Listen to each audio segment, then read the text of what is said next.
Welcome back.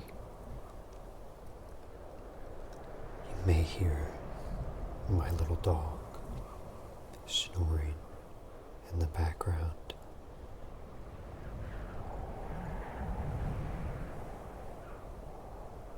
I want to wish you a very happy and prosperous 2025. Wherever you're listening from, I hope 2025 brings you better and sustained happiness. And maybe that's done by watching ASMR videos. Maybe that's done by playing Skyrim. Or in our case, both. So today, we're doing another town and tour village walkthrough.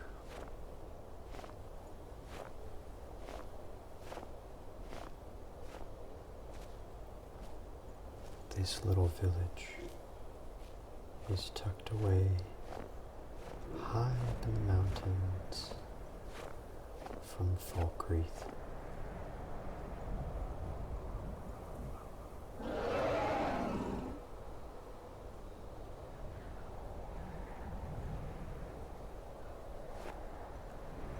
I saw that shadow.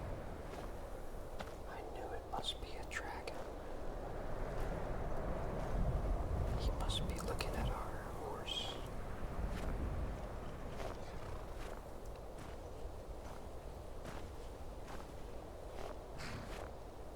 I've been traveling through the mountains between Skyrim and Cyrodil,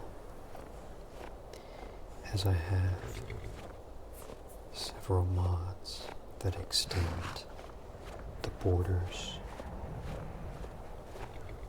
and locations outside of Skyrim. This is a very small town. I think it's the smallest town we've ever toured.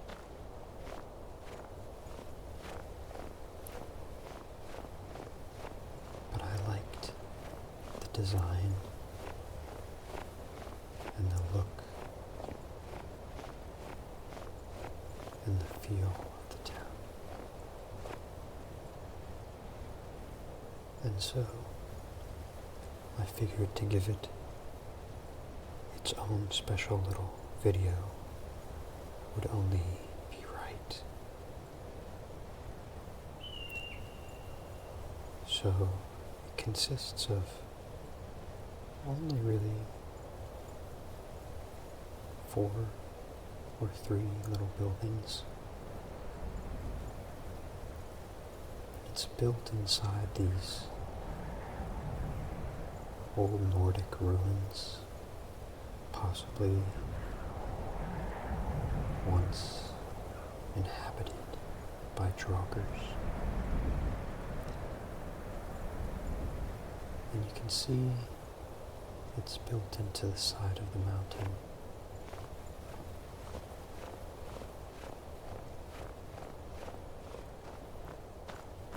And even from just the cliff's edge, you can see so much of Skyrim. You can see all the clouds and the storm fronts to the north coastal regions. You can see all the trees, all the pine trees, all the oak trees, all the spruce trees. You can see all the plains and the hills and all the mountains from up here. And that's one of the reasons I liked this mod so much. So let's go back up.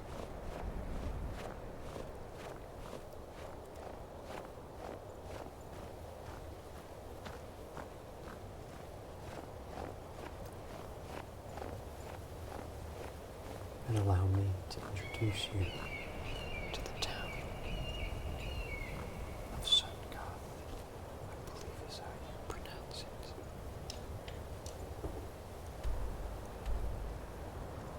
Excuse me.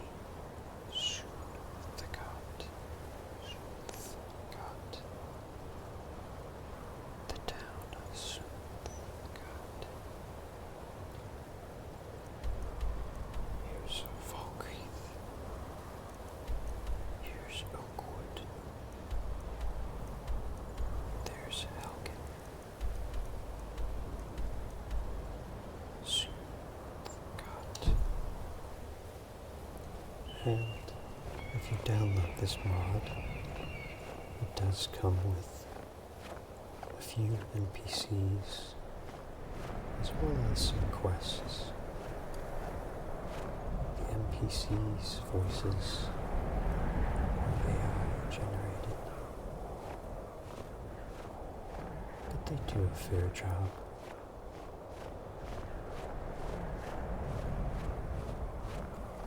You can enter the ruins by the stone staircase here.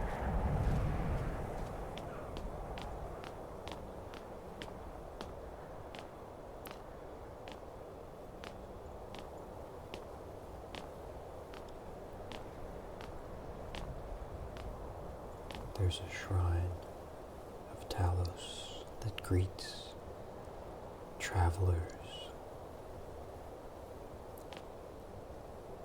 and stands overwatch of all the townspeople.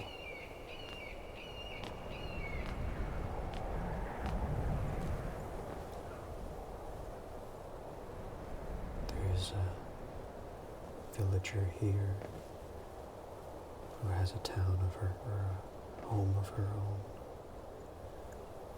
But I think she must be very warm-blooded.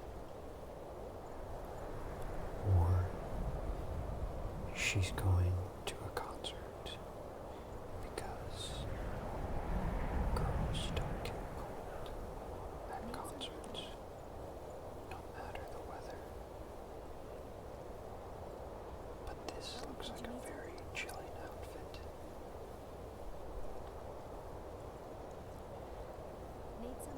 So if you look over the balcony here, you can see again a glorious view, this time enhanced by some candlelight. It's beautiful to stand up here at night and watch the stars.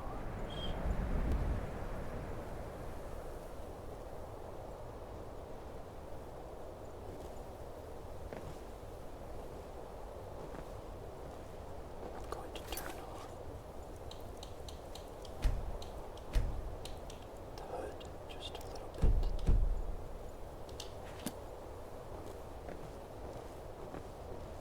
Our first structure is called the Hanged Man Inn. And this is pretty much the main business and industry in the town, other than the Hall of the Dead and the magician that lives here. Tucked away up in the mountains, you can imagine it would be a very peaceful and tranquil place to practice magic, or to come meditate and contemplate as a mage or alchemist,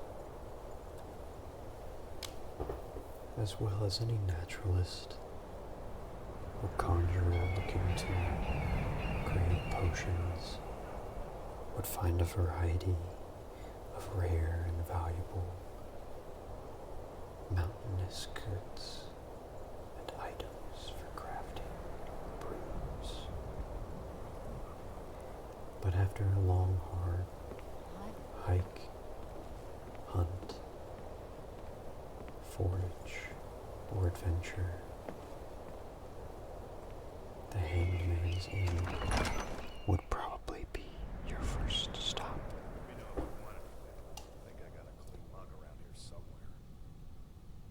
It is built inside an ancient Nordic structure, and they have done their best to rehabilitate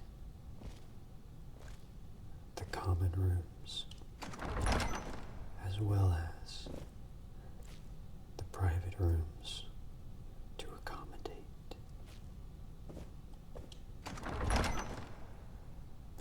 I thought some of the faces and sculptures on the walls were a particularly nice touch.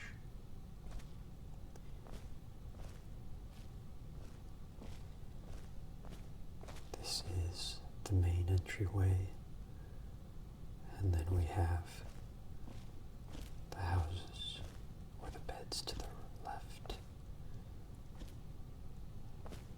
Beautiful banner. And then to the right is the common space and tavern. Again, some very cool faces.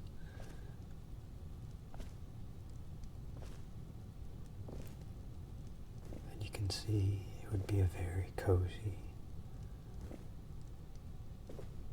and close-knit space with the fire and all of the guests. Some of these NPCs will be possible quest givers, and then I thought this lantern hanging from the face was also a very cool touch. So exiting the local inn, if you were here on magic business from the College of Winterhold, your first stop of the new day would probably be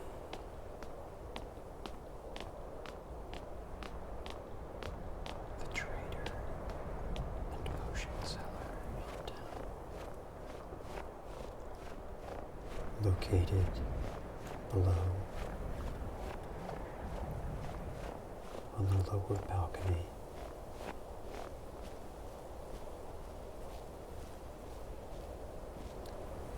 Which would be very cold and less wind, but has a beautiful archway that you can look through. There are two structures. There's the Hall of the Dead to the right, and to the left we find the Clever Man's Cauldron. Sorry, I have the hood turned down so much. It's hard to see. Hard to see. This cozy little conjurer's shack has not only various rare items and trinkets from across the mountains, but also an alchemy lab and even some space to host guests. The owner, Alberlin Foxhide, runs a fairly substantially sought after market of tundra and high altitude goods. The College of Winterhold regularly sends apprentice mages on the journey south to stop at various places of worship, of interest, and or of the procurement of rare goods for the college. You will see some of these items make their way many miles north to the frozen Iceland.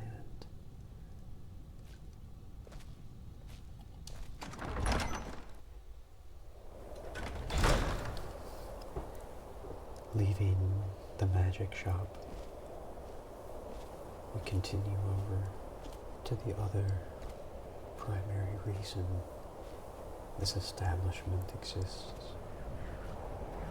The Hall of the Dead holds some of Falkreath Hold's most honored warriors, townspeople, and royalty.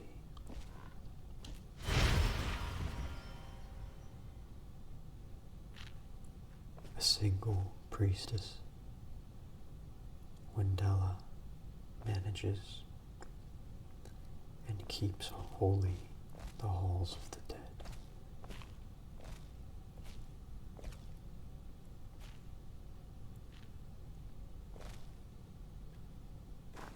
These spaces are held for those who have ancient Nordic blood and have ties to Falkreath,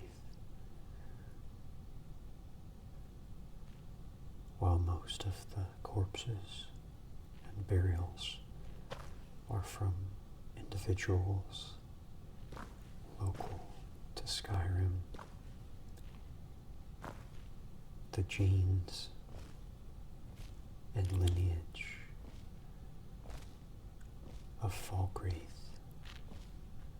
have ended up in many corners, and preparing the bodies of received members is one of the primary roles of the priestess, as well as performing rituals.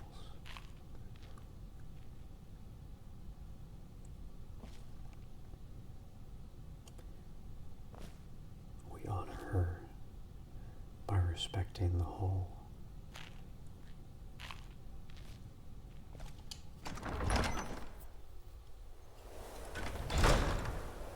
Going back outside, if we turn to our right and we head back up, we will get to our last building, which we may not even be able to enter, as it is a private residence of one of the only residents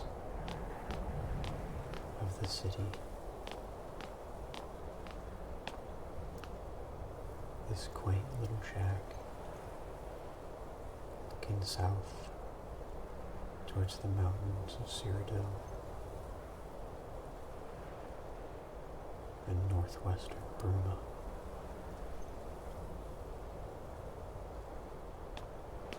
There's a small little house, Halrin's house, and Halrind was the lady standing outside in literally no clothes moments ago. She must have headed towards her concert, or she froze and is now an ice cube.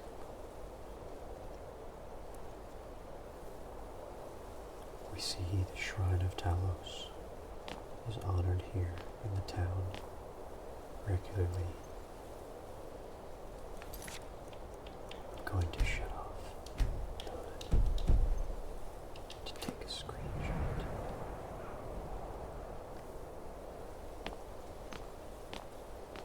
And I'm going to take a look at the town from the cliff edge here. if we make our way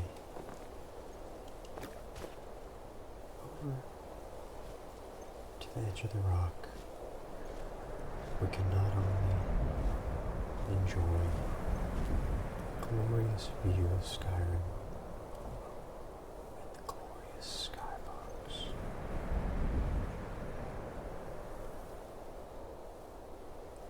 we can see the storm clouds rolling in from the west.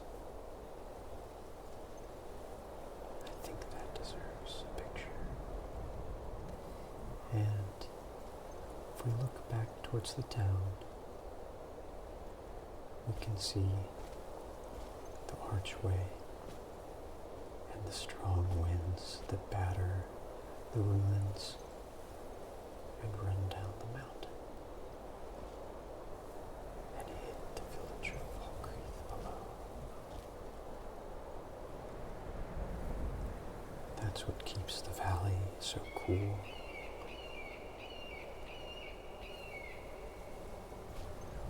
Keeps the forest thick.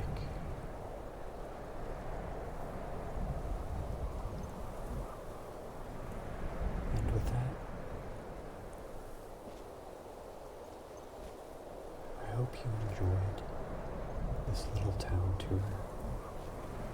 I figured I'll go in and do a little more in-depth of reviews and tours of the buildings as much as I can on these smaller estates and towns, as some of the mod authors put a lot of work and effort into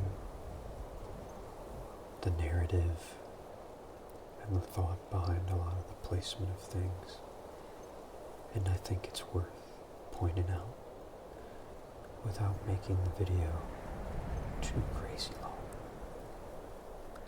But with that, I hope you all are relaxed and feel free to check out the playlist of many more Skyrim town tours on my channel, ASMR Steam Deck. I have a few other types of videos that you might enjoy, and if you like content